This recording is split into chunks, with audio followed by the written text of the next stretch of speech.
బండ్లు నడిపితే టక్కర్లు అయితాయి. అట్లా అయితే కొందరు ప్రాణాలు పోతాయి, ఇంకొందరు సావు బతుకులు నడుముంటారు.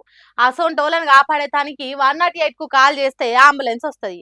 కుయ్ కుయ్ అని మొత్తుకుంటా ఆ టయానికి దవాఖానకి తీసుకుపోతది.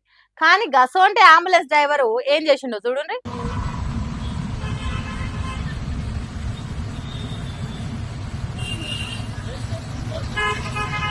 83 బొటానికా పక్కా పెట్టు బండి. ఆ ఎంత తాగినావు ధరా 83 చూపెడుతున్నది. అంటే మంచిగా తాగినావు సరిపోను. అమాయకుని తిరిగా గట్ల చూస్తున్నావేంది? బండి పక్కకు పెట్టు. ప్రతిరోజు గిట్లనే డ్రైవింగ్ చేస్తున్నావా లేకుంటే ఇవాళ ఒక్క రోజేనా?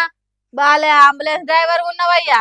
తాగి బండ్లు నడిపి యాక్సిడెంట్లు అయితే నువ్వే అంబులెన్స్ లా తీసుకుపోవాలి గాని ఒకవేళ నువ్వే యాక్సిడెంట్ చేస్తే ఎట్లా? పోనీ నీకే దెబ్బలు తాకి సావు బతుకులు నడుముంటే ఎట్లా?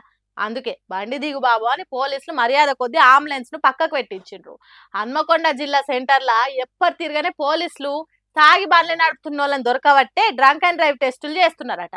అసలుకైతే అంబులెన్స్ డ్రైవర్లు తాగరు, వాళ్ళంత సిన్సియర్లు ఇంకెవ్వర్లు ఉండరు అని వదిలిపెట్టాలి గాని పోలీసులకు ఎందుకు అనుమానం వచ్చిందో ఏమో మిషన్ లూది బాబు అంటే 83 చూపెట్టిందట. ఎంత మంచి డ్యూటీలు చేస్తున్నారో చూడుండ్రి సర్కారు కొలువులు చేసేటోళ్ళు.